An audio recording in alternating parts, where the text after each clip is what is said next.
ठीक, चलो भाई चेक करो, ऑडियो वीडियो चेक करो जल्दी। Clear, good. ठीक, तो देखो कल की क्लास में हम लोगों ने जहां तक पढ़ा हुआ था वहां से आज कंटिन्यू करना चालू करेंगे आगे। कल हम लोग एकोमोडेशन ऑफ आई ये देखे हुए थे, मतलब आंख का जो लेंस रहता है वो फार ऑब्जेक्ट और नियर ऑब्जेक्ट्स के लिए कैसे अपने आप को ये लेंस जो है ये एडजस्ट करता है। ठीक है, इसी इसी क्या बोलते हैं, इसी एबिलिटी को, जो लेंस का अपने फोकल लेंथ को एडजस्ट करने का एबिलिटी होता है, इसी को हम लोग बोलते हैं एकोमोडेशन ऑफ आई। क्लियर है इतना? ठीक, एक सेकंड ना।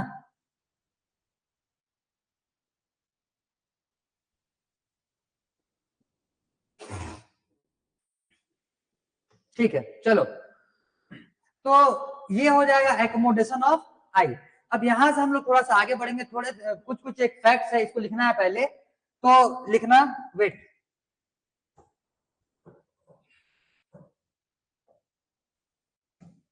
देखो हमारे, हाँ हमारे लिए होता क्या है, जैसे मान करके चलो कि ये एक, जैसे ये स्टाइलस है, ठीक है, ये स्टाइलस मैंने दूर में रखा हुआ है, इसको मैं पास लाते जाऊंगा, पास लाते जाऊंगा, पास लाते जाऊंगा, तो ये जो डिस्टेंस तुमको दिख रहा है, ये जो डिस्टेंस तुमको दिख रहा है, ये डिस्टेंस मैक्सिमम जो है ये 25 सेंटीमीटर का होता है, जब तक कि हमको जो ऑब्जेक्ट है वो क्लैरिटी के साथ देखने के लिए मिलेगा। जैसे मान करके चलो इसको लेकर के आएंगे, आंख से 25 सेंटीमीटर का डिस्टेंस जैसे ही आएगा, उसके बाद फिर इसको और पास लाना चालू कर दें तो फिर धीरे धीरे करके ब्लर होना चालू हो जाएगा।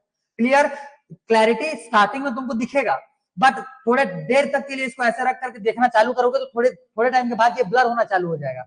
एक्चुअली में होता क्या है, कल जब हम लोगों ने देखा हुआ था कि सिलेरी मसल जो रहता है, ये लेंस को, जो आई लेंस होता है हम लोगों का, उसको ये उसके फोकल लेंथ को एडजस्ट करने में हेल्प करेगा। ठीक है, तो जैसे ही इसका फोकल लेंथ जब ये मोटा हो जाता है, मतलब थिकन हो जाएगा, जब ये थिक हो जाता है, थिक होने की वजह से हम लोगों को ये पास आएंगे तब देखने के लिए मिलेगा। लेकिन जैसे ये लेंस थिक हो गया है, लेंस जैसे ही थिक हो जाता है, सिलियरी मसल्स पे स्ट्रेस पड़ना चालू हो जाता है, वो खिंचाता है, खिंचाएगा तो फिर उस पर स्ट्रेस पड़ना चालू होगा। तो अगर कंटिन्यूअसली हम लोग पास में रखे हुए इसको देखना चालू करें, थोड़े टाइम के बाद में हम लोग का हेडेक फिर स्टार्ट हो जाता है। ठीक है, तो ये जो 25 सेंटीमीटर का डिस्टेंस है, इसको बोलते हैं हम लोग, लिखना, least distance of distinct vision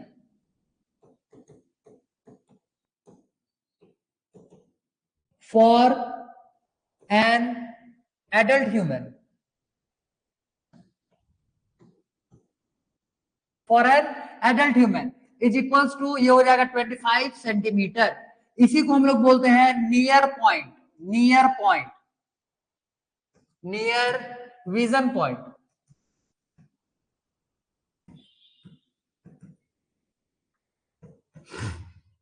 ठीक है, इसको बोलते हैं हम लोग नियर विजन पॉइंट। इसका मतलब सबसे कम डिस्टेंस में ऐसा कितना डिस्टेंस होगा जहां से कि हम लोग ऑब्जेक्ट को क्लियरली देख पाते हैं, तो वो हो जाएगा 25 सेंटीमीटर का। ये जो डिस्टेंस है ये मिनिमम डिस्टेंस है, जहां तक कि ऑब्जेक्ट को हम लोग बिना आंख पे स्ट्रेस डाले, आंखों पे बिना स्ट्रेस डाले हम लोग क्लियरली इसको देख पाते हैं। ठीक है, वहीं अगर फार पॉइंट की बात करें, ये तो हो जाएगा नियर विजन पॉइंट। वहीं फार विजन पॉइंट जो रहता है, फार विजन पॉइंट जो रहेगा, ये हो जाएगा तुम्हारा इंफिनिटिव। मतलब कि दूर दराज के जो स्टार्स वगैरह है वो भी तो इंफिनिटिव में है, लेकिन फिर भी वो हमको दिख जाते हैं। इसका मतलब हम लोग इंफिनिटिव तक देख पाते हैं। इंफिनिटिव का मतलब कोई डिफाइंड डिस्टेंस नहीं होता है, बार बार बोल रहा हूं, इंफिनिटिव का मतलब कोई भी डिफाइंड डिस्टेंस नहीं होता है। अब 10th के सिलेबस के हिसाब से तो तुमको इंफिनिटिव का मतलब उतने बढ़िया से डिफाइन नहीं किया जाता, लेकिन फिर भी मैं तुमको बता रहा हूं, ध्यान से समझो। इंफिनिटिव का मतलब एक्चुअल में जो हम लोग साइंस पढ़ते हैं, तो साइंस के हिसाब से इंफिनिटिव का मतलब होता क्या है, पहले उसको ध्यान से समझो। देखो एक सेकंड ना, चलो, तो इंफिनिटिव का मतलब साइंस के हिसाब से क्या होगा, देखो ध्यान से। मान लो ये प्लेस है अमेरिका, और मान लो ये प्लेस है इंडिया, ये प्लेस है इंडिया और ये प्लेस है अमेरिका। अब अमेरिका से मान लो एक फ्लाइट, मतलब जो एरोप्लेन रहता है, एरोप्लेन, एरोप्लेन को हम लोग अगर मान लो अमेरिका से लेकर के इंडिया तक के बीच का डिस्टेंस को हम लोग देखेंगे तो ये बहुत ज्यादा है।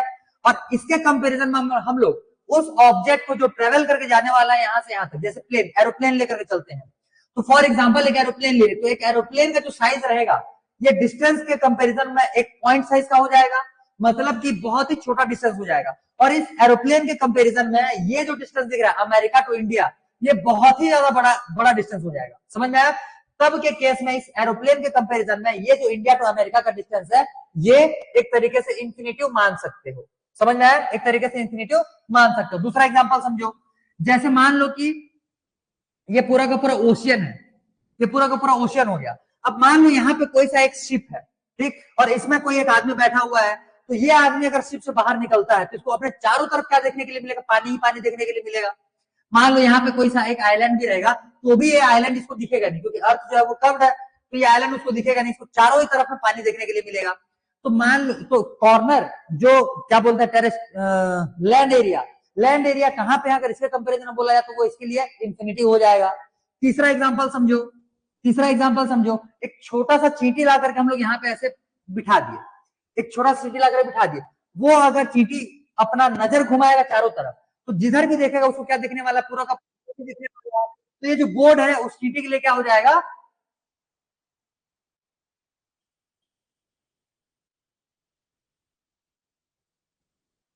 क्लास के लास्ट में थोड़ा, ठीक है चलो बता देंगे, लास्ट में बता देंगे। तो ये चींटी के लिए क्या हो जाएगा? ये पूरा का पूरा बोर्ड एक इंफिनिटिव हो जाएगा। बोलने का मतलब ये है, साइंस में इंफिनिटिव का मतलब हम लोग ये जानते हैं हमारे कैपेसिटी से बाहर होना चाहिए, ठीक है, उसको हम लोग बोल रहे हैं इंफिनिटिव। तो हमारे हमारा जो विजन का रेंज होता है, अगला इसमें लिखना, विजन रेंज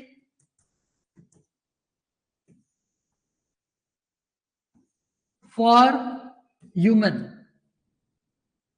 क्या हो जाएगा? ये 25 centimetre to infinitive, 25 centimetre to infinitive, ये हमारे विजन का रेंज होता है। मतलब कि हमारा, हम बिना आंखों को स्ट्रेस डाले कहां से कहां तक देख पाते हैं? बोले 25 सेंटीमीटर से लेकर के इंफिनिटिव तक। क्लियर? ये हो जाएगा हमारा विजन का रेंज। ये ऑब्जेक्टिव में पूछा भी जा सकता है कि आउट ऑफ द फॉलोइंग, चार ऑप्शंस दे देगा, हमारा विजन का जो रेंज है वो कौन सा होने वाला है? 25 टू इंफिनिटिव दे देगा, 25 टू 100 दे देगा, ऐसे कुछ भी वो ऑप्शन बना करके दे सकता है। तो तुमको बताना पड़ेगा हमारा विजन का रेंज जो है वो 25 सेंटीमीटर से इंफिनिटिव तक का होता है। क्लियर? इतना, इतने में कोई डाउट? और ये इतने में कोई डाउट है तो जल्दी बताओ, नोट डाउन करो फटाफट।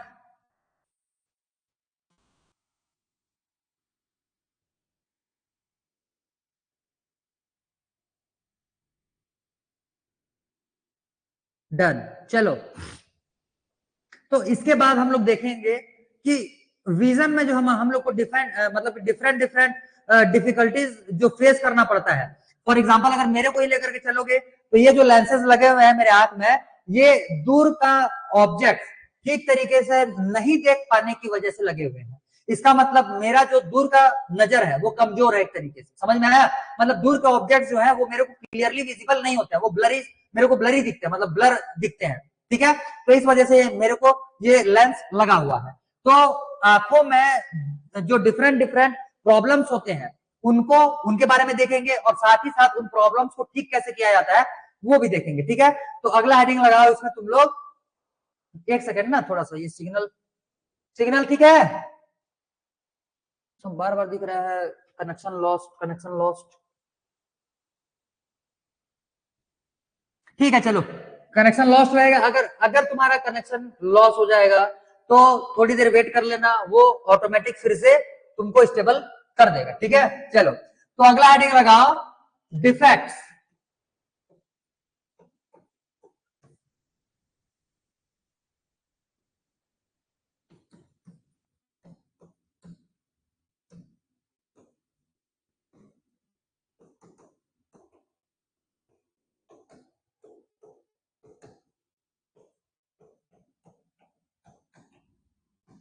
Defects of vision and their correction, लगाओ हेडिंग लगाओ, defects of vision and their correction. ये हम लोग को आज पूरा का पूरा करना है। तो पहले हम लोग देख लेते हैं कि कौन कौन से डिफेक्ट्स होते हैं, उनके नाम पहले देख लेते हैं, फिर उसके बारे में एक एक करके डिटेलिंग करना चालू करेंगे। तो पहला नंबर जो हम लोग देखेंगे, ये इसको हम लोग बोलते हैं फार साइटेडनेस। फार बोलो या फिर लॉन्ग बोलो, लॉन्ग साइटेडनेस।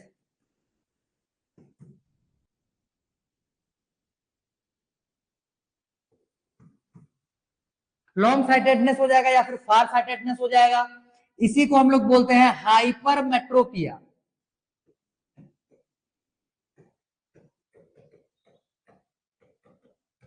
इसी को हम लोग बोलते हैं हाइपरमेट्रोपिया। तो समझो ये हो गया पहला। सेकंड नंबर जो हम लोग देखने वाले हैं ये हो जाएगा नियर या फिर शॉर्ट साइटेडनेस।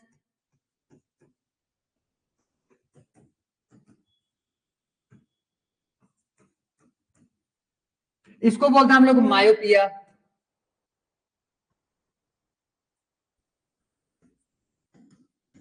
ये हो जाएगा मायोपिया। ठीक, इसके बाद जो नेक्स्ट आता है इसको बोलेंगे हम लोग प्रिस्बायोपिया।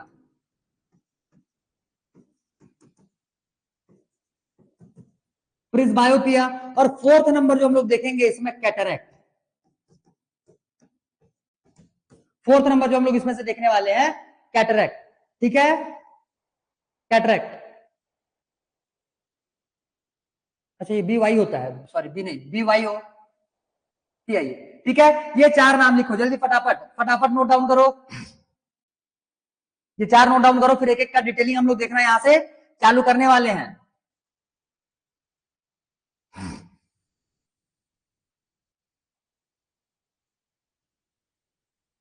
हो गया, गुड। चलो अब इसमें से हम लोग एक एक को उठा उठा करके इसके बारे में डिटेलिंग करना चालू करेंगे। यहां से न्यूमेरिकल्स भी बनते हैं, तो आज हम लोग न्यूमेरिकल्स भी इसका सॉल्व करने वाले हैं साथ साथ। ठीक है, तो पहले एक एक करके देखते चलो कि ये जो डिफेक्ट्स होते हैं ये होते कैसे हैं, क्यों होते हैं, कॉज क्या है इन डिफेक्ट्स का, इनको करेक्ट करने के लिए हम लोग कौन से टाइप का लेंस का यूज करने वाले हैं, इन्हीं सब के बारे में आज देखेंगे। और बहुत इंपॉर्टेंट टॉपिक है ये, यहां से क्वेश्चन डेफिनेटली आएगा।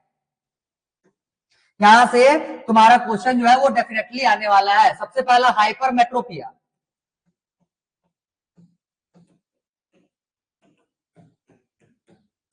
लिखो, इसमें लिखना अ पर्सन, लिखो सिर्फ पर्सन लिखो, person who is suffering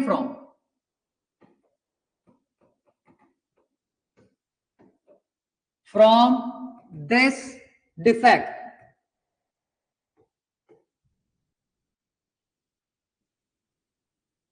this defect is unable to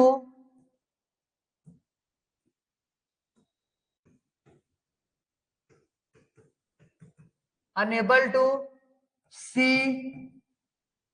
ये लॉन्ग साइटेडनेस है, नाम उल्टा होता है। लॉन्ग साइटेडनेस में दूर का चीज नहीं दिखना चाहिए, लेकिन उल्टा होता है। इसमें पास की चीजें जो रहती है वो ठीक तरीके से दिखाई नहीं देती है, और दूर का जो चीजें रहता है वो एकदम क्लियर विजिबल होता है। तो नाम से ये उल्टा हो जाएगा। मैं यहाँ पे प्रिंसिपल क्या लिखा हूं ना, तुम लोग पूरा लिखना लॉन्ग साइटेडनेस भी। ये यहाँ पे लॉन्ग साइटेडनेस पूरा लिखना। Unable to see near objects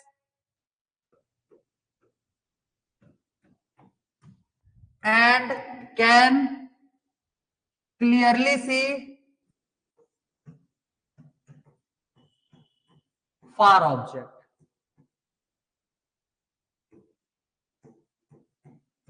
far objects मतलब दूर की चीजें जो रहती है वो क्लियरली विजिबल होते हैं उसको, और पास की चीजें जो रहती है वो क्लियरली विजिबल नहीं होते हैं। ठीक है, तो देखो इसमें रीजन क्या है इसका, रीजन समझो। जैसे मान लो कि ये हो गया पूरा का पूरा आंख, छोटा बनाते हैं, ये मान लो पूरा हो जाएगा आंख। ठीक है, ये हो गया आंख। अब होगा क्या, जैसे मान लो कि कोई सा ऑब्जेक्ट यहाँ पे है, कोई सा ऑब्जेक्ट यहाँ पे है, ये पूरा का पूरा ये आई का ये लेंस है। तो होगा क्या, ये ऑब्जेक्ट का रे गया इधर से, एक रे गया इधर से, और इसका जो इमेज फॉर्म होता है जहां पे ये दोनों रेज आपस में क्या होते हैं, इंटरसेक्ट करते हैं, वहीं पे इमेज फॉर्म होता है। हम लोग रे डायग्राम्स में पहले ही देख चुके हैं। ठीक है, तो ये जो रेज रहते हैं ये रेटिना मतलब इस पॉइंट पे इनको इंसिडेंट होना चाहिए था, बट ये दोनों आपस में यहाँ पे मीट ना करके ये रेटिना के पीछे साइड में मिलते हैं, पीछे में, रेटिना के पीछे चले जाते हैं। ठीक है, तो जिस वजह से इमेज जो है वो रेटिना पे क्लियरली नहीं बन पाता। ये पास के ऑब्जेक्ट है, ठीक है, तो पास के ऑब्जेक्ट का जो इमेज है वो रेटिना पे क्लियरली नहीं बन पाएगा, और इसी वजह से पास की चीजें जो रहती है वो ठीक तरीके से दिखाई नहीं देते हैं। क्लियर, तो रीजन में ये लिखना है, तो रीजन में क्या आ जाएगा, as image is formed behind the retina,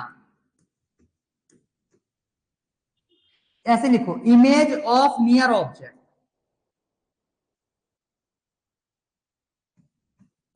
image of near object formed behind the retina so that it cannot seen properly. ठीक है, तो अब इसका ये तो हो गया। अब इसको करेक्ट करने के लिए क्या यूज करेंगे हम लोग, तो करेक्शन।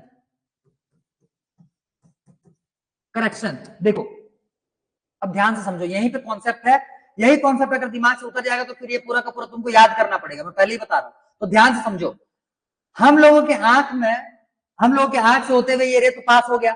अब देखो, अगर ये रे, जैसे मान लो ये रेज अगर यहां पे मिलते, मान लो ये रेज अगर यहीं पे मिलते, तो ये रेज पास में मिलते। अब जो रेज है वो थोड़े से ऐसे फैल गया है, फैल गया है मतलब दूर हो गया है। फैलना मतलब क्या हो गया है, वो दूर हो गया है। तो दूर होने का मतलब दूर हो गया ये, तो इसको पास लाना है। पास लाने को ही हम लोग बोलते हैं, जैसे रेज, ये देखो ये पैरेलल रेज जा रहे हैं, ये पैरेलल रेज जा रहे हैं। मान लो यहाँ पे कोई सा एक लेंस लगा हुआ है और ये रेज जो है ये ऐसे दूर में जाए, दूर में जाकर के ये गिरे, ठीक है। वहीं अगर मैं यहाँ पे एक और लेंस लगा देता हूँ, ऐसे छोटा सा एक और लेंस लगा दिया, तो ये जो रेज है ये दूर में ना जाकर के पास में आ जाएंगे।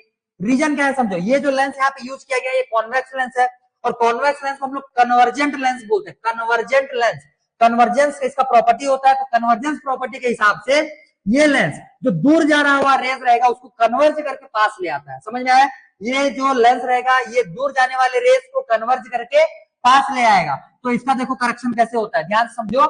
यहां पे हम लोग करेंगे क्या, जैसे ये हो गया ऑब्जेक्ट, ये हो जाएगा पूरा का पूरा आई। अब यहां से सबसे पहले हम लोग करेंगे क्या, यहाँ पे एक लेंस लगा लेंगे। तो ये जो ऑब्जेक्ट का ये सॉरी इसका जो रेज जो पीछे में जाकर के मीट कर रहे थे, अब ये रेज कहां पे मीट करेंगे आकर के, ये एग्जैक्ट रेटिना पे, एग्जैक्ट रेटिना पे आकर के मिलेगा, और जो ऑब्जेक्ट है उसका क्लियर इमेज फॉर्म कराएगा। तो इसका करेक्शन कैसे होता है बोलने से हम लोग यूज करेंगे इसमें बाई कॉन्केव या फिर कॉन्केव सॉरी बाई कॉन्वेक्स या फिर कॉन्वेक्स लेंस। क्या यूज करने वाले करेक्शन के लिए, कॉन्वेक्स लेंस। इसके लिए हम लोग यूज करते हैं करेक्शन के लिए कॉन्वेक्स लेंस। क्लियर है इतना, convex lens. Convex lens is used to sort out the problem of hypermetropia, और फिर क्या बोल सकते हैं उसको, लॉन्ग साइटेडनेस। क्लियर,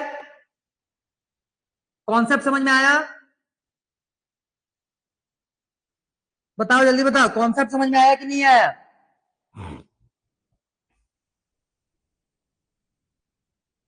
जल्दी बताओ, क्लियर हो तो फिर यहां से आगे बढ़ेंगे। ये कॉन्सेप्ट समझ में आना बहुत इंपॉर्टेंट है। अगर ये कॉन्सेप्ट समझ में आ गया तो जल्दी लिखो क्लियर करके, अदरवाइज डाउट है तो डाउट लिखो ताकि इसको फिर से रिपीट करूं जल्दी।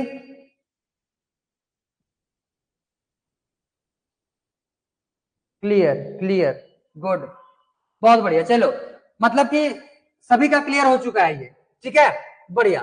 तो अब हम लोग देखेंगे कि एक्चुअल, ये तो रीजन देख लिए कि किस वजह से हो रहा है। रीजन मतलब कि वो जो रेज है वो रेज पीछे चला गया है। अब ये जो रेज पीछे चला जा रहा है इसका कॉज क्या होता है, कॉज भी हम लोग देखेंगे इसमें।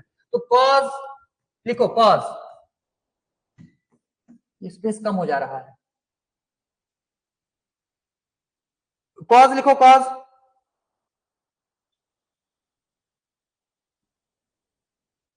तो देखो कॉज में इसका सबसे पहला क्या आ जाएगा, पहला नंबर कॉज आ जाएगा increase in focal length of, increase in focal length of eye lens. देखो इसका अगर फोकल लेंथ कम हो जाएगा, इसका अगर फोकल लेंथ कम हो जाएगा तो इसका कन्वर्जेंस प्रॉपर्टी जो है वो डिक्रीज कर जाएगा। ये लेंस कॉन्वेक्स लेंस था, और कॉन्वेक्स लेंस का प्रॉपर्टी होता है कन्वर्ज करना, ठीक है। तो अगर इसका लेंस का फोकल लेंथ कम होता है तो इसका कन्वर्जेंट प्रॉपर्टी कम हो जाएगा, और कन्वर्जेंट प्रॉपर्टी अगर इसका कम होता है तो ये लाइट रेज को ये डाइवर्ज कर देगा, और लाइट रेज अगर डाइवर्ज हो जाते हैं तो फिर वो फैल करके रेटिना के पीछे में चले जाएंगे और इमेज जो है वो रेटिना के पीछे बनाएंगे। इसका मतलब एग्जैक्ट रेटिना पे हम लोग को ऑब्जेक्ट का इमेज फॉर्म सॉरी ऑब्जेक्ट का इमेज हम लोग को मिलेगा ही नहीं। क्लियर, तो इस करेक्शन को, तो सबसे पहला क्या आ जाएगा इसमें reason, increase in focal length of eye lens. Clear, second one, increase in size of eyeball. अगर आंख के आईबॉल का साइज भी अगर इंक्रीज हो जाता है तब के केस में भी, तब के केस में भी तुम्हारा क्या हो जाए, वेट वेट वेट, उल्टा बोल दिया, decrease in size of eyeball, ये इंक्रीज नहीं डिक्रीज होता है, decrease in size of eyeball. अगर आईबॉल का साइज जो है ये अगर डिक्रीज कर जाता है, ये अगर छोटा हो जाता है, ये अगर छोटा हो जाता है तो भी क्या होगा, इसमें जो विजन है, या फिर देखो ये इतना बड़ा, मान लो ये इतना बड़ा, अभी ये पूरा का पूरा हम लोग का आईबॉल है, अगर ये आईबॉल का साइज में छोटा कर दिया, मान लो ऐसे छोटा कर दिया, तो छोटे करते देख लो, जो जो जो रेस थे वो पहले लेंस के, सॉरी पहले रेटिना पे मिल रहे थे, अब अगर आईबॉल का साइज छोटा हो गया तो ये किधर चले जाएंगे, पीछे चले जाएंगे, तो पीछे चले जाएगा। तो यही प्रॉब्लम किस चीज के लिए होता है, हाइपरमेट्रोपिया के लिए होता है। तो दो कॉजेज इसके लिए तुमको देखने हैं, एक तो increase in focal length of eye lens, आंख के लेंस का साइज, सॉरी लेंस का फोकल लेंथ जो है वो इंक्रीज कर जाएगा, या फिर आईबॉल का साइज जो है वो डिक्रीज कर जाएगा। ये दो कॉजेज हो जाएंगे तुम्हारे इस प्रॉब्लम के लिए। ठीक, जल्दी नोट डाउन करो, इतना नोट डाउन करो इसको फटाफट, कॉजेस।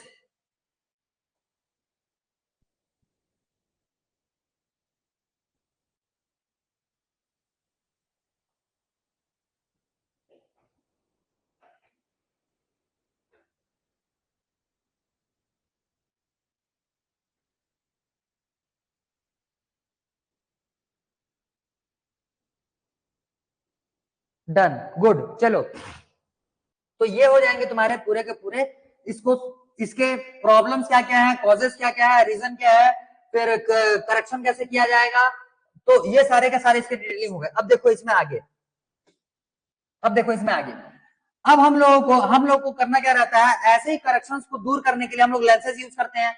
लेंस का जो पावर रहता है, लेंस का जो पावर रहता है उसका यूनिट होता है डायोप्टर, हम लोग पढ़ चुके हैं हम लोग उसको लेंस वाले चैप्टर में, ठीक है। तो यहाँ पे हम लोग डिफरेंट टाइप के लेंसेज का यूज करेंगे। तो इसको सॉर्ट आउट करने के लिए, हाइपरमेट्रोपिया को सॉर्ट आउट करने के लिए हम लोगों ने कॉन्वेक्स लेंस यूज किया हुआ था, ठीक है, हम लोगों ने कॉन्वेक्स लेंस यूज किया हुआ था। अब वो जो कॉन्वेक्स लेंस हम लोग यूज करने वाले हैं, वो उसका फोकल लेंथ क्या होना चाहिए, ये डिपेंड करेगा कि आदमी को जो डिफेक्ट है वो कितने डिस्टेंस का डिफेक्ट आ रहा है। बात समझ में आ रहा है, आदमी को कितने डिस्टेंस का डिफेक्ट आ रहा है, उस बेसिस पे उसके आई का जो, सॉरी उसके आंख में जो लेंसेज लगने वाले हैं उसका फोकल लेंथ डिसाइड किया जाता है। समझ में आया ये, तो इसके लिए हम लोग फॉर्मूला देखेंगे, वही लेंस फॉर्मूला देखेंगे जो हम लोग यूज किए हुए थे। तो लेंस फ्रॉम, रुको, for focal length of the lens, of the lens for किसके लिए, for the correction of, for the correction of long sightedness,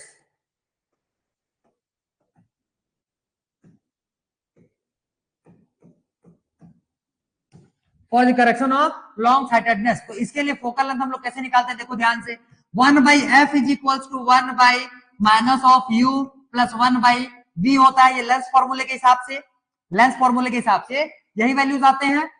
clear, अब समझो इसमें, अगर हम लोग इसको लॉन्ग साइटेडनेस के लिए यूज कर रहे हैं तो इसके लिए ये वैल्यूज याद कर लेना, for long sightedness u is equals to होता है -25, u का वैल्यू हमेशा तुमको लेकर के चलना है -25, और v जो रहता है, v का वैल्यू जो है ये तुमको हमेशा लेकर के चलना है कितना, d, -d, u का वैल्यू -25, v का वैल्यू -d, ठीक है, u का वैल्यू -25 लिखे, और v का वैल्यू हो जाएगा -d। ये जो d डिस्टेंस है, ये d डिस्टेंस तुम्हारा ये वो लिस्ट डिस्टेंस होता है जहां तक का आदमी देख पाता है। जैसे मान करके चलो हम लोगों को नियरली, जैसे मान लो हम लोग क्लियरली विजिबल कितने का हो रहा है, 25 सेंटीमीटर का हो रहा है, तो ये हो जाएगा हम लोग का list distance for a normal human being, ठीक है। वहीं अगर एक डिफेक्टेड एक पर्सन की बात करेंगे तो ये जो डिस्टेंस है ये बढ़ जाता है, ये डिस्टेंस जो है ये बढ़ जाता है, मतलब कि वो उसको 25 सेंटीमीटर का नहीं तो 75 सेंटीमीटर हो गया, 100 सेंटीमीटर हो गया, इतने डिस्टेंस के ऑब्जेक्ट क्लियरली विजिबल होते हैं। उससे पास अगर ऑब्जेक्ट को लेकर के आएंगे तो फिर वो उसका ब्लर होना चालू हो जाता है। क्लियर है, तो इस वजह से यू का वैल्यू तुमको हमेशा लॉन्ग साइटेडनेस के केस में -25 भी रखना है, और ये जो वी का वैल्यू डी है ये तुमको क्वेश्चन में ही गिवन रहता है, इसका वैल्यू, ये जो क्वेश्चन में जो वी का वैल्यू जो डी आया हुआ है ये तुमको क्वेश्चन में ही गिवन रहता है, ठीक। और इसमें इन इस फॉर्मूले का यूज करेंगे फिर 1/f is equal to 1/-u plus 1/v, u के जगह पे रखेंगे -25, तो इसका रखो 1/f इज इक्वल टू 1/-25, ये बन जाएगा 25, फिर माइनस 1/d, ये फॉर्मूला यूज करेंगे और फोकल लेंथ निकालेंगे हम लोग यहाँ से। d का वैल्यू तुमको क्वेश्चन में ही गिवन रहता है, इसी फॉर्मूले से हम लोग फोकल लेंथ निकालते हैं हाइपरमेट्रोपिया से, हाइपरमेट्रोपिया जिस इंसान को हुआ रहेगा। क्लियर, नोट डाउन करो ये 1/f is equal to 1/25 minus 1/d, यही है फॉर्मूला। और कंडीशन याद रखना, फॉर हाइपरमेट्रोपिया या फिर लॉन्ग साइटेडनेस u का वैल्यू -25 लेना है और v का वैल्यू -d ही लेना है। जल्दी नोट डाउन करो जल्दी, फिर एक न्यूमेरिकल करेंगे इसका।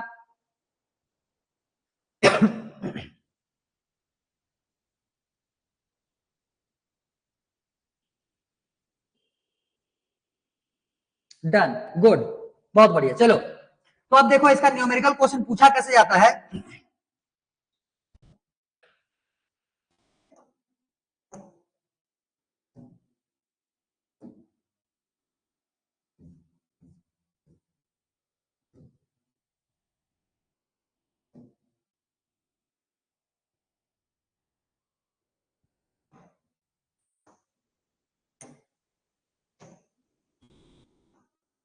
चलो तो देखो क्वेश्चन पढ़ो, देखो बोल रहा है the near point of a hypermetropic person is 75 centimetre, calculate the focal length of and the power of convex lens used in his spectacles. ठीक है, बहुत बढ़िया। डी हम लोग का खाली वैल्यू देखना रहता था, तो डी का वैल्यू यहाँ पे पहले से ही दे दिया है 75 सेंटीमीटर का, और वो जो डिस्टेंस रहता है वो माइनस में लेना रहता है। ठीक है, फॉर्मूला यूज करो और सॉल्व करने की कोशिश करो। 1 मिनट का टाइम देता हूं, फिर मैं इसको सॉल्व करूंगा। जल्दी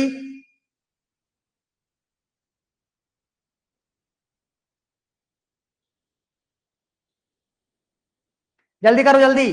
पावर भी बताओ और फोकल लेंथ भी बताओ।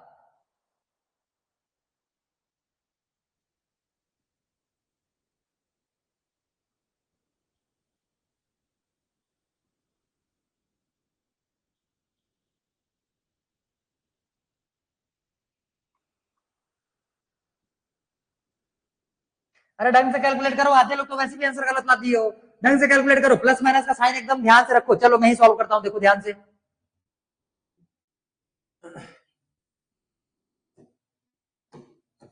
सबसे पहला 1/f is equal to 1/- of u plus 1/v होता है फॉर्मूला। अब 1/f का 1/f ही रखेंगे इसमें, 1/u के जगह पे कितना रखेंगे 1/- ऑफ -25 सेंटीमीटर है ना, ये याद रखना सेंटीमीटर में है, प्लस 1/v का हो जाएगा 1/d, d का वैल्यू कितना दिया हुआ माइनस ऑफ 75, ये हो जाएगा। अब 1/f का 1/f equals 1/25 minus 1/75, 1/f is equals ये हो जाएगा, एलसीएम इसका कितना आ जाएगा 75, यहां से आ जाएगा कितना 25 3 जा तो 3 माइनस 75 ये बन जा। ठीक है, इज इक्वल्स कितना आ गया 2/75। इसका मतलब f का वैल्यू कितना आ जाएगा, f is equals two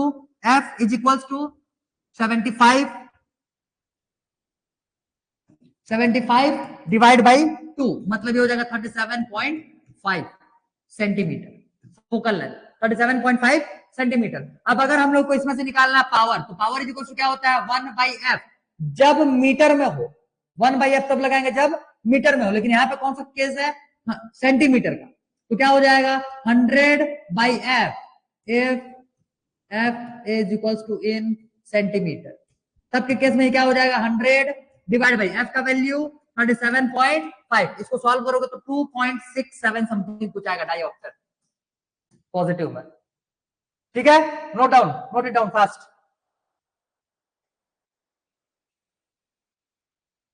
plus 2.67 डाइऑक्टेट। जब भी कॉन्वेक्स लेंस का फोकल लेंथ निकालोगे या पावर निकालोगे, कॉन्वेक्स लेंस का पावर ऑलवेज पॉजिटिव ही तुमको देखने के लिए मिलेगा। बार बार बोल रहा हूं, कॉन्वेक्स लेंस का पावर हमेशा पॉजिटिव रहता है, और वही कॉन्केव लेंस का पावर हमेशा नेगेटिव रहता है। ये जो मेरे आंख में स्पेक्टेकल्स लगे हुए हैं, ये कॉन्केव लेंसेज है, समझ में आया।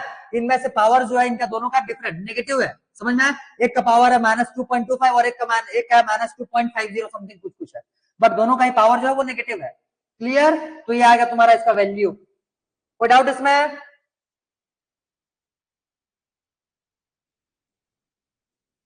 नहीं है कोई डाउट? चलो बहुत बढ़िया। अब तुम्हारा काम बता रहा हूं,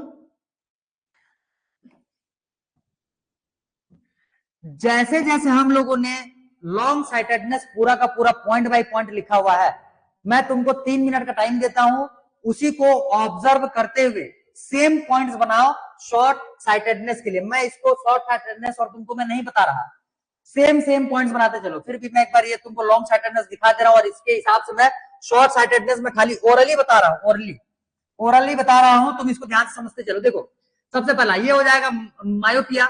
मायोपिया हो जाएगा a person who is suffering from this defect is unable to see far objects and can see clearly near objects. ये हो जाएगा सेम। रीजन क्या हो जाएगा उसके लिए, ये जो रेज है बाद में मीट कर रहे हैं शॉर्ट साइटेडनेस के केस में, ये सामने में आ जाएंगे। कहां आ जाएंगे बोलने से, सामने में। फिर करेक्शन के लिए, अब देखो कन्वर्ज करने के लिए हम लोग कॉन्वेक्स लेंस यूज करते हैं, तो अगर ये पास में आ जाएगा तो इसको हम लोग को डाइवर्ज करना पड़ेगा, मतलब फैलाना पड़ेगा। जब फैलाएंगे तभी जाकर के दूर में जाकर के मीट कर पाएगा वो।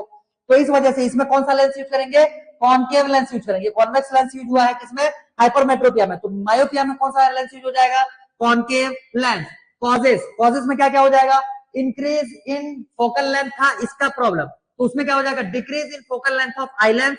दूसरा प्रॉब्लम क्या हो जाएगा, increase in size of eyeball, increase in size of eyeball. जैसे यही वाला एग्जांपल ले लो, मान लो यहाँ पे आकर के मीट कर रहा था, यहाँ पे आकर के मीट कर रहा था रे, जब इसका साइज बढ़ जाएगा तो देख लो रे रे पीछे चला गया, फिर सॉरी रे सामने आ जाएगा, फिर समझ में आया, वो तो फिर खाली हो जाएगा। जैसे मान लो इसका साइज में इंक्रीज कर दिया, ऐसे करके साइज इंक्रीज कर दिया, एक सेकेंड, इसका मैं साइज ऐसे करके इंक्रीज कर दिया, तो देखो रेटिना तो पीछे चला गया, रेटिना पीछे चला गया, रे जो है वो पहले ही मीट कर जा रहा है, तो ये हो जाएगा इसका कॉज। जल्दी जल्दी लिखो फटाफट, मैं इसको और नोट डाउन नहीं करवा रहा, जल्दी लिखो सारे के सारे पॉइंट्स।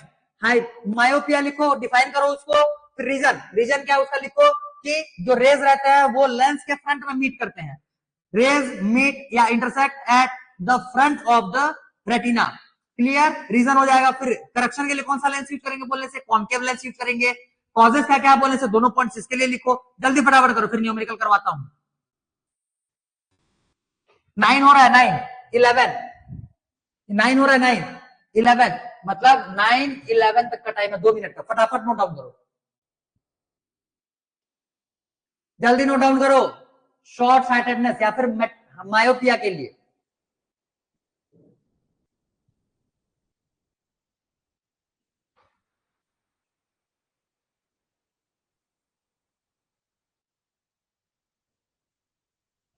जिसका जिसका नोट डाउन होते जाएगा, डन लिखते चलना, कमेंट पे डन लिखते चलो जल्दी, टाइम वेस्ट करने के लिए टाइम अपने पास है ही नहीं उतना।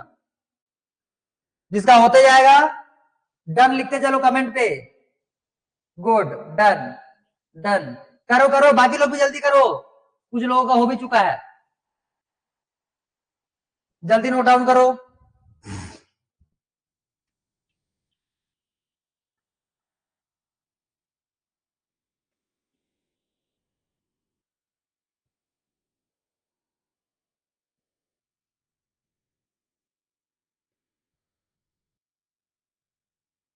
ऑफ नियर ऑब्जेक्ट,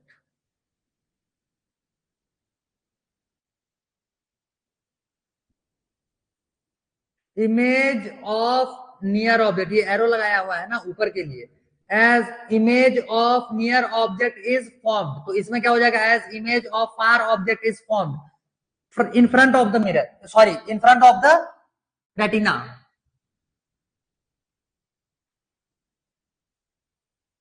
जल्दी नोट डाउन करो जल्दी।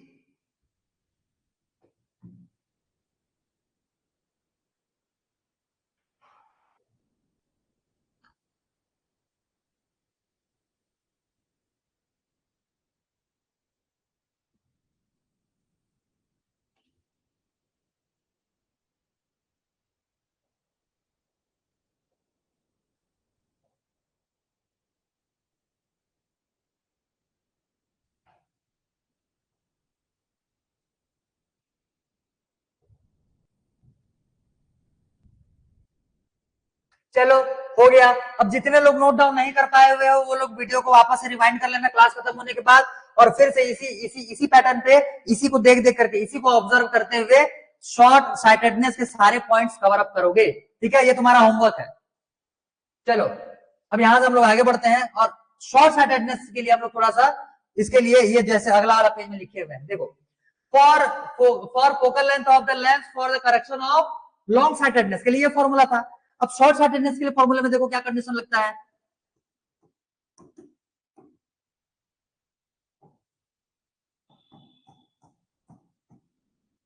इसके लिए फॉर्मूले में कंडीशन क्या लगेगा, इसमें हम लोगों को u इज इक्वल टू लेना है, wait, u is equal to लेना है minus of infinitive, u is equal to लेना है, खाली इंफिनिटिव ही ले लो, प्लस माइनस से क्या मतलब है, इंफिनिटी हो जाएगा और v इज इक्वल हो जाएगा तुम्हारा इसमें वैल्यू वही माइनस d का, क्लियर, u का वैल्यू माइनस इंफिनिटी ले लो या इंफिनिटी ले लो वही है, और v का वैल्यू हो जाएगा d। अब रखो इसमें फॉर्मूले में तो क्या हो जाएगा 1/f is equal to 1 minus of minus infinity, मतलब कि हो जाएगा इंफिनिटी और ये हो जाएगा माइनस ऑफ 1/d, मैं डायरेक्ट लिख दिया, d नेगेटिव रहता है यहाँ पे प्लस का साइन रहता है उसको ले आकर के यहाँ पे माइनस कर दिया मैं, ठीक, तो v का सॉरी 1/f का वैल्यू क्या आ गया 1/इंफिनिटी माइनस 1/d। अब ध्यान से समझो 1/इंफिनिटी का वैल्यू जो रहता है वो होता है 0, 1/इंफिनिटी का वैल्यू कितना हो जाएगा 0, तब के केस में इसमें फोकल लेंथ का वैल्यू कैसे आएगा 1/f is equal to minus of 1/d, ये हो जाएगा तुम्हारा शॉर्ट साइटेडनेस के लिए जो लेंस यूज करने वाले हैं उसका फोकल लेंथ निकालने का formula 1/f is equal to 1/-1/d, 1/f is equal to -1/d, ये फॉर्मूला नोट डाउन करो फटाफट, न्यूमेरिकल करने वाले हैं, जल्दी नोट डाउन करो फॉर्मूला, शॉर्ट साइटेडनेस के लिए फॉर्मूला हो जाएगा 1/f is equal to -1/d और लॉन्ग साइटेडनेस के लिए फॉर्मूला हो जाएगा 1/f is equal to 1/25 -1/d, clear, ये दो डिफरेंट फॉर्मूलेज हैं। अब तुमको आइडेंटिफाई करना पड़ेगा कौन से प्रॉब्लम दिया हुआ है, उसी प्रॉब्लम के हिसाब से तुम फॉर्मूला उसमें से लगाओगे, ठीक है, क्लियर, जल्दी ये फॉर्मूला नोट डाउन करो 1/d is equal to sorry 1/f is equal to -1/d short sightedness के लिए, फास्ट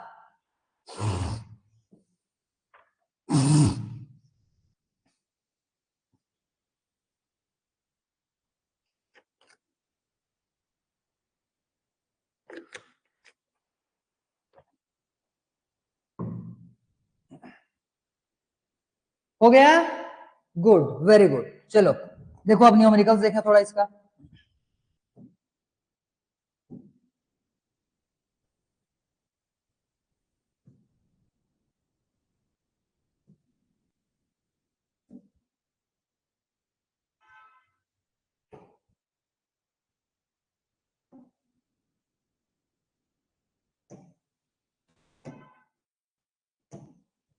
चलो बोल रहा है the far point of a myopic person is 150 centimetre in front of the eye, very good, take calculate the focal length and power of the lens required to enable him to see distant object clearly, ठीक है, try करो, 1 minute का time दे रहा है, time try करो जल्दी, फिर मैं इसको सॉल्व करता हूं, जल्दी ट्राई करो और आंसर कितना आ रहा बताओ, try to solve it, find focal length also power of the lens,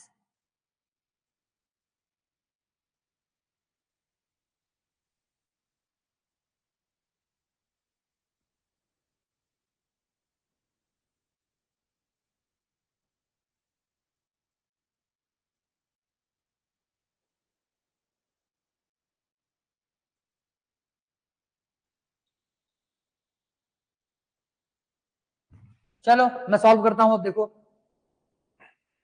क्या बोल रहा है, इसमें से फोकल लेंथ निकालना है, एकदम सिंपल सा फॉर्मूला डायरेक्ट लगाओ, इसमें क्या आ जाएगा 1/f is equal to minus of 1/d होता है, d का वैल्यू तो हमेशा हमारा नेगेटिव आएगा, तो ये माइनस ऑफ 150 हो जाएगा, 1/f is equal to minus of -150 is equal to f का वैल्यू कितना आ गया 150, ठीक है, f का वैल्यू कितना आ जाएगा यहाँ से, एक सेकंड ना, माइनस नहीं, माइनस वेट वेट वेट, यही गड़बड़ हो जाता है, वेट, ये तो ये तो माइनस डी, ये तो है,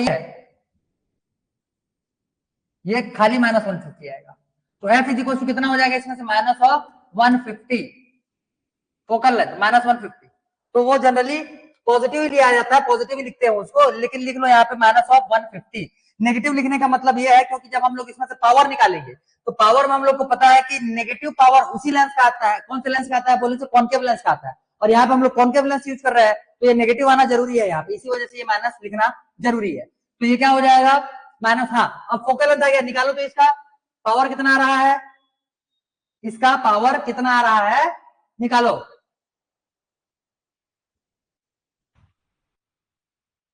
पावर, चलो पावर इज इक्वल टू क्या हो जाएगा, ये 100 divide by minus of 150। 100 by F होता है, तो 100 डिवाइड बाई माइनस ऑफ 150, इसको सॉल्व करेंगे कितना आ जाएगा ये 5 2 जा 5 3 जा, ये 0 माइनस 0.67 आएगा डाइऑप्टर।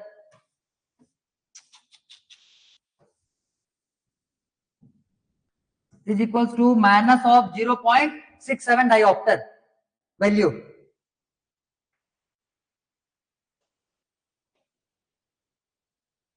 ठीक है,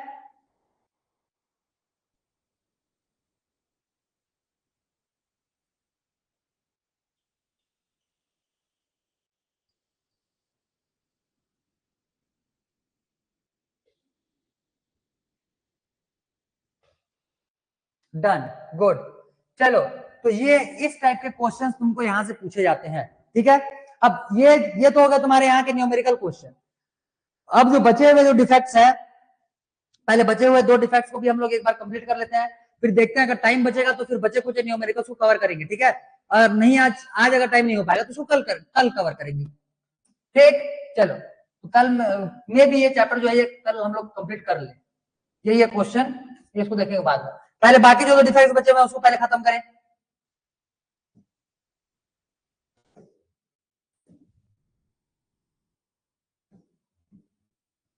देखो, प्रिस्बायोपिया और कैटरेक्ट जो है ये बहुत छोटे छोटे टॉपिक्स है, तो इसको हम लोग यहीं पे लिख दे रहे हैं। देखो, प्रिस्बायोपिया हम लोग उस पर्सन को प्रिस्बायोपिक पर्सन बोलेंगे जिसका कि दोनों ही साइटेडनेस खराब हो, मतलब कि उसको दूर के ऑब्जेक्ट्स भी ना दिख रहे हो और पास के ऑब्जेक्ट्स भी ना दिख रहे हो, तो लिखना है इसमें presbyopia, a person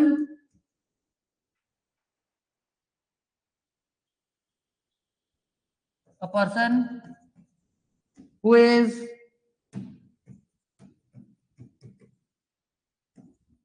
suffering from presbyopia.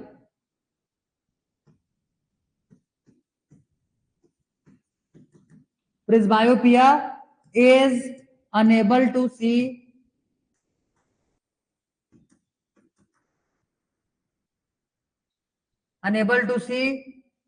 far as well as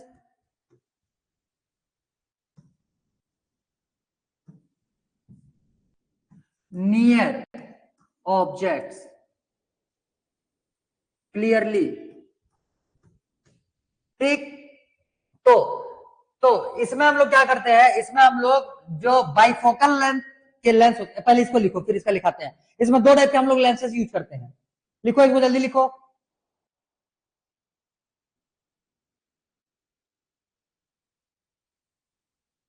लिख लिए, गुड। चलो, तो फॉर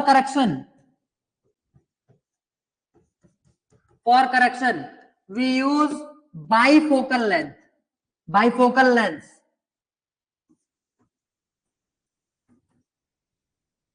बाइफोकल लेंस। कभी बूढ़े लोगों का देखना, चश्मा जो रहता है उसको तुमको 2 टाइप से देखने के लिए मिलेगा। एक तो उनका ये जो लेंस रहता है ये पूरा का पूरा ग्लास तो रहेगा ही रहेगा, और साथ ही साथ ये नीचे में ऐसे एक तो और मोटा सा ग्लास रहता है, ये नीचे वाले पार्ट में। ठीक है, ये तो पूरा का पूरा प्लेन रहेगा और नीचे वाले पार्ट में एक मोटा सा ग्लास और देखने के लिए मिलता है। इसका मतलब ये जो है ये दोनों टाइप के ग्लासेस है। अब आदमी अगर देखेगा तो ये सामने से देखेगा, तो इस वजह से ऊपर वाले पोर्शन को कैसा बनाया जाता है, कॉनकेव। ऊपर वाले पोर्शन को कैसा बनाया है, कॉनकेव लेंस का। और नीचे वाले पोर्शन, जब भी हम लोग नीचे से पास की चीजें देखते हैं तो हम लोग का नजर जो रहता है वो नीचे आ जाता है, मतलब जैसे झुक जाता है। ठीक है, तो जब झुक जाएगा इसमें तो इस वजह से नीचे में कौन सा लेंस लगाते हैं, इसमें से कॉन्वेक्स लेंस। इसका मतलब इसमें दोनों ही टाइप के लेंसेस यूज होते हैं, एक तो कॉनकेव लेंस भी और दूसरा कॉन्वेक्स लेंस भी। कॉनकेव लेंस उसको दूर की चीजें देखने के लिए हेल्प करेगा और कॉन्वेक्स लेंस जो है उसको पास की चीजें देखने के लिए हेल्प करने वाला है। ठीक है, तो इस वाले टाइप के लेंस हम लोग बोलते हैं बाइफोकल लेंस, बाइफोकल लेंस। जल्दी नोट डाउन करो, बाइफोकल लेंस, जल्दी नोट डाउन करो।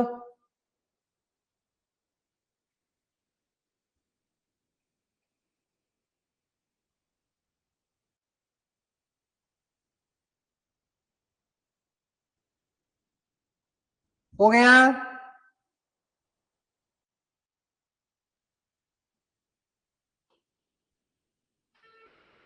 Good, done. चलो, तो प्रिस्बायोपिया में हम लोग बाइफोकल लेंस का यूज करेंगे। इससे ये प्रॉब्लम जिस भी पर्सन को रहता है उसको दोनों ही टाइप के साइटेडनेस का प्रॉब्लम होता है। अब हम लोग देखते हैं कैटरैक्ट। कैटरैक्ट के बारे में बहुत ज्यादा डिटेल एनसीईआरटी तो नहीं लिखता है, बट फिर भी हम लोग को इसके बारे में थोड़ा तो देखना ही पड़ेगा। चलो देखो,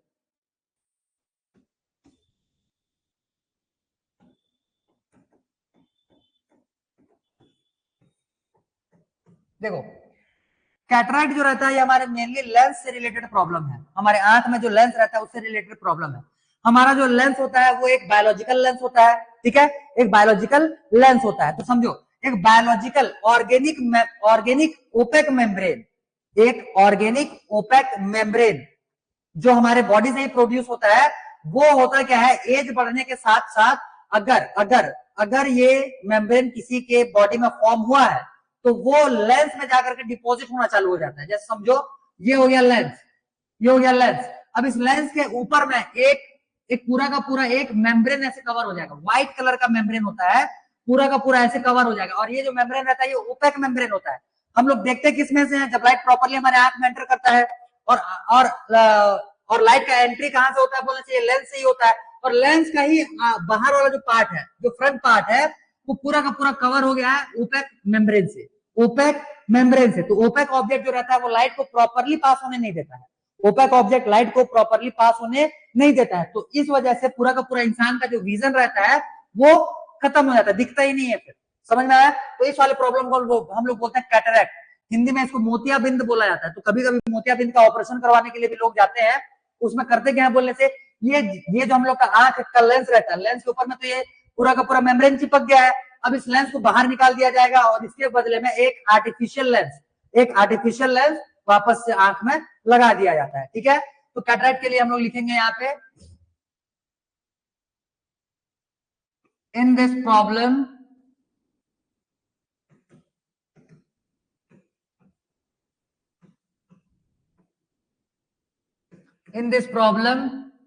vision of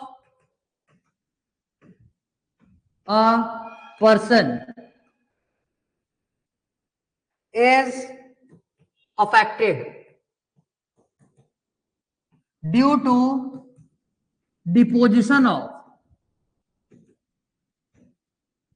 a biological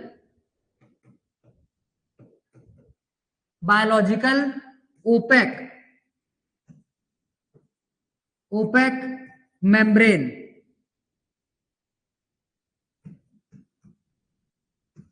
over eye lens.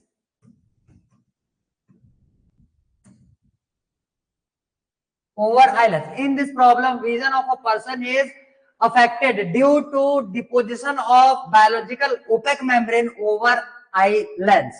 Clear? Over eye lens. Clear हो गया? आया समझ में? आई लेंस के ऊपर में अगर ये ओपेक मेम्ब्रेन अगर डिपॉजिट हो जाता है तो इसके वजह से हमको क्लियरली विजिबल नहीं हो पाता, और इसी प्रॉब्लम को हम लोग बोलते हैं कैटरैक्ट।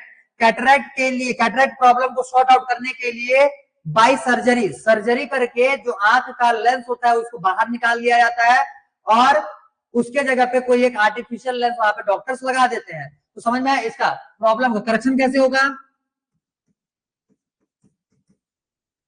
होगा? By replacing the lens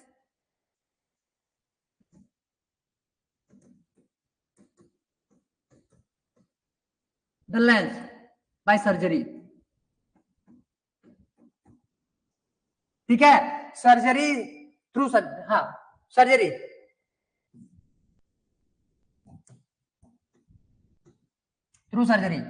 surgery से हम लोग क्या करते हैं, इस लेंस को रिप्लेस कर देते हैं एक आर्टिफिशियल लेंस से।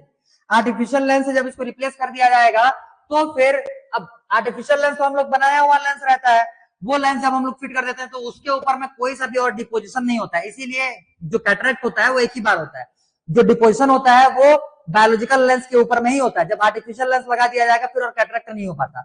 इसके लिए थोड़ा इन्फॉर्मेशन और सुन लो। कैटरैक्ट जो रहता है, ये जो डिपोजिशन होता है आंख के ऊपर में व्हाइट कलर के मेम्ब्रेन का, ये एक दिन में तुमको देखने के लिए नहीं मिलेगा, ये धीरे धीरे करके देखने के लिए मिलता है। अगर तुम्हारे आसपास में किसी को भी कैटरेक्ट का प्रॉब्लम होगा, जिसको कि पता चल चुका है कि उसको कैटरेक्ट हो रहा है, ठीक है, तब उसके आंखों को थोड़ा सा ऑब्जर्व करके देखना। इनिशियल स्टेज में थोड़ा थोड़ा बीच में ये जो पूरा का पूरा हमारा आयरिस होता है, आयरिस के बीचों बीच जो प्यूपिल होता है, प्यूपिल प्यूपिल के जगह पे व्हाइटिश कलर में तुमको देखने के लिए मिलेगा इनिशियली। ठीक, जब जब कैटरेक्ट पूरा का पूरा मैच्योर हो जाता है, मैच्योर होने के बाद जब पूरा का पूरा डिपोजिशन हो जाएगा आईलेंस के ऊपर में मेम्ब्रेन का, फिर ये पूरा सेंटर वाला जो पार्ट रहता है आंख का, ये एकदम व्हाइट दिखता है। समझ में आया? आंख के सेंटर का पार्ट एकदम व्हाइट दिखता है, और तब हम लोग जानते हैं कि कैटरेक्ट जो है वो मैच्योर हो चुका है, और मैच्योरिटी के कंडीशन में ही इसको ऑपरेशन करके बाहर निकाला जाता है। बात समझ में आया? ऐसे नहीं है कि जब कैटरेक्ट होना चालू हो गया तो सीधा आदमी जाकर ऑपरेशन करवा ले और फिर आंख का लेंस चेंज, ऐसा नहीं। पूरा का पूरा कैटरेक्ट को मैच्योर होने दिया जाता है, तब जाकर के आई लेंस को बाहर निकाल करके उसको रिप्लेस किया जाएगा दूसरे लेंस से। ठीक है, इतना इतना समझ में आया? जल्दी देखो भाई, जल्दी देखो। इतने में अगर किसी को और कुछ प्रॉब्लम है तो इतने में से प्रॉब्लम बता लो, अदरवाइज हम लोगों का आई का जो पोर्शन है ये पूरा हम लोग का हो गया कंप्लीट। आई का पोर्शन पूरा कंप्लीट हो चुका है। अब कल के क्लास में हम लोग प्रिज्म देखेंगे, और प्रिज्म से लाइट का डिस्पर्शन होता है, लाइट का डिस्पर्शन देखेंगे, और कुछ रीजनिंग वाले क्वेश्चंस अलोंग विथ दीज जो छूटे हुए थे न्यूमेरिकल प्रॉब्लम्स हम लोग कल कवर अप करेंगे, और कल जो है वो तुम्हारा चैप्टर पूरा का पूरा खत्म हो जाएगा। समझ में आ गया? इतने में आई के सारे पोर्शंस कंप्लीट हो गए, आंख से रिलेटेड सारे पोर्शंस कंप्लीट हो चुके हैं। तुम्हारे प्रिज्म से रिलेटेड जो पार्ट्स है वही बस बचा हुआ है, एक क्लास और लगेगा हम लोग को कल। इतने में अगर किसी को डाउट है तो पहले डाउट क्लियर करवा लो, और अगर क्लियर है तो क्लियर लिखो जल्दी से, ताकि जिन लोग का डाउट है मैं उनका डाउट क्लियर करवाऊं और सेशन एंड करूं। जल्दी बोलो, जल्दी। अगर डाउट है तो डाउट लिखो, और अगर डाउट नहीं है तो क्लियर लिखो।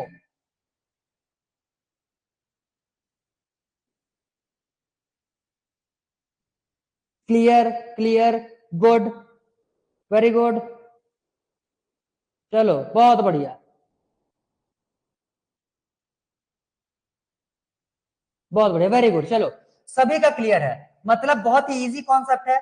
कॉन्सेप्ट्स को दिमाग में बस बिठा करके रखना है कि लाइट रेज कन्वर्ज कब होते हैं, लाइट रेज डाइवर्ज कब होते हैं। तो डाइवर्ज हुए लाइट रेज को कन्वर्ज करने के लिए हम लोग कन्वर्जेंट लेंस का यूज करेंगे, और कन्वर्ज हुए लाइट रेज को डाइवर्ज करने के लिए हम लोग डाइवर्जेंट लेंस का यूज करेंगे।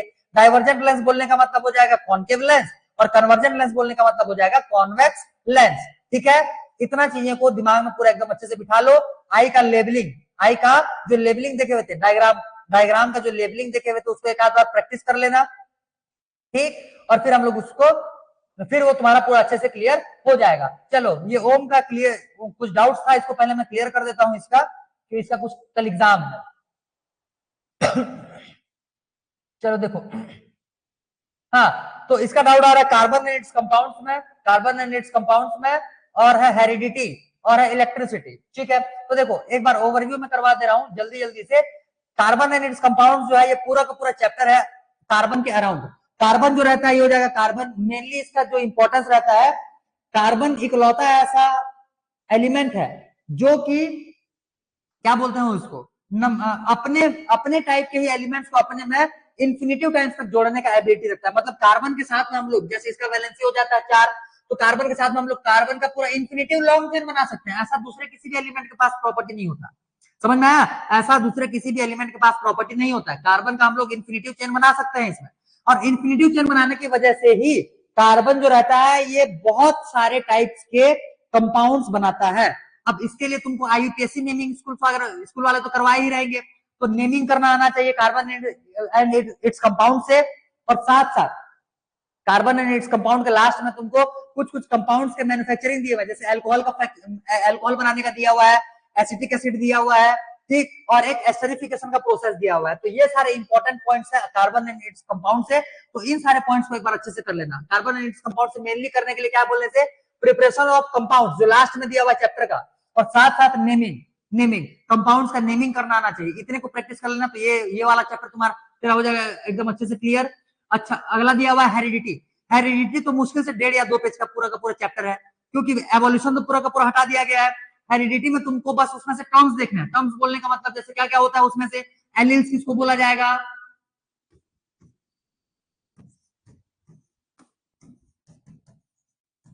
एलिल्स किसको बोला जाता है, क्या बोलते हैं, डोमिनेटिंग फैक्टर किसको बोलते हैं, रेसेसिव फैक्टर्स किसको बोलते हैं, होमोजाइगस एलील किसको बोला जाएगा, हेटेरोजाइगस एलील किसको बोला जाएगा। तो ये सारे के सारे जो है हेरिडिटरी टर्म्स है, हेरिडिटरी टर्म्स है। इन सारे के सारे टर्म्स को एक एक करके डिफाइन कर लेना, उनके डेफिनेशन एक बार देख लेना ढंग से। उसके बाद फिर ये भी हो जाएगा, मुश्किल से 8 या 10 टर्म्स होते हैं, ठीक है, 8-10 टर्म्स हमारे बुक में है रिलेटेड, तो उन्हीं 8-10 टर्म्स को अच्छे से एक बार देख लेना। तो फिर उसके बाद फिर वो क्रॉसिंग ओवर देख लेना, मोनोक्रॉस हाइब्रिड और डायाक्रॉस हाइब्रिड। मोनोक्रॉस हाइब्रिड जो रहता है, मोनोक्रॉस हाइब्रिड में जब इसको देखेगा तो इसमें से आता है जीनोटाइप और फिनोटाइप, जीनोटिपिक रेशियो और फिनोटिपिक रेशियो, चारों अलग अलग टर्म्स होते हैं। जीनोटाइप अलग है, जीनोटाइप टॉलनेस या फिर शॉर्टनेस को दिखाएगा। जीनोटिपिक रेशियो जो है, सॉरी फिनोटाइप जो है टॉलनेस या फिर शॉर्टनेस को दिखाएगा। फिनोटिपिक रेशियो जो है वो टॉलनेस और शॉर्टनेस का रेशियो आता है, जो क्या आता है 3:1 मोनोहाइब्रिड में, 3:1।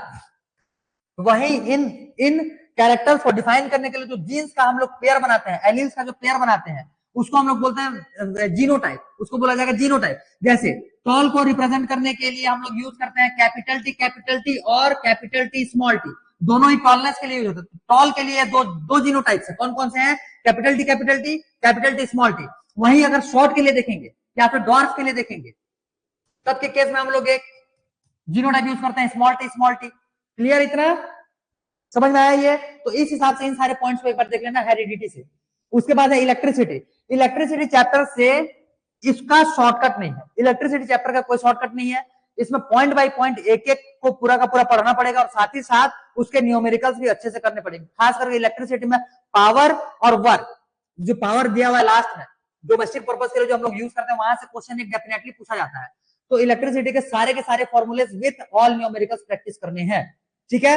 और बाकी जैसे बताया हुआ हूं उतने हिसाब से कर ले, हो जाएगा काम। और इसके अलावा कुछ डाउट है तो जल्दी डाउट पूछ लो। हाँ 1:2:1 F2 का होता है, ठीक है, वो जीनोटिपिक रेशियो है, वो 1:2:1 जीनोटिपिक रेशियो है और 3:1 जो है वो फिनोटिपिक रेशियो है, ठीक है। और कुछ डाउट है तो जल्दी, अदरवाइज फिर क्लियर है तो फिर सेशन एंड करेंगे। केस बेस्ड में सर्किट ड्रॉ करना पड़ेगा, हाँ केस बेस्ड में अगर सर्किट ड्रॉ करने के लिए बोलेगा तभी ड्रॉ करना पड़ेगा, अदरवाइज सर्किट ड्रॉ नहीं करने हैं। फिर भी अगर क्वेश्चन में सर्किट डायग्राम दिया हुआ है तो रफ डायग्राम, अगर क्वेश्चन में नहीं बोला होगा ड्रॉ करने के लिए तो रफ डायग्राम बाजू में बना लेना, और अगर क्वेश्चन में मेंशन कर देगा सर्किट डायग्राम बनाना है, हाँ तो फिर उसको अच्छे से स्केल में मेजरमेंट करते हुए पूरा क्लैरिटी के साथ में साफ सुथरा डायग्राम बनाना है। और अगर नहीं बोला डायग्राम बनाने के लिए तो रफ डायग्राम एक बाजू में बिना स्केल यूज किए हुए से हाथ से ही जल्दी बना लेना, पेंसिल का यूज करते हुए, ठीक।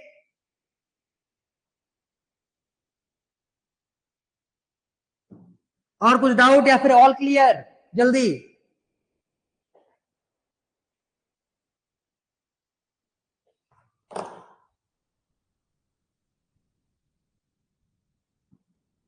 चलो ठीक है, तो सारा क्लियर हो गया। और बाकी लोग जिनका डाउट है वो आप डाउट कर लेकर के आना अपना, बाकी डाउट्स कल क्लियर किया जाएगा अगर किसी को डाउट हो तो।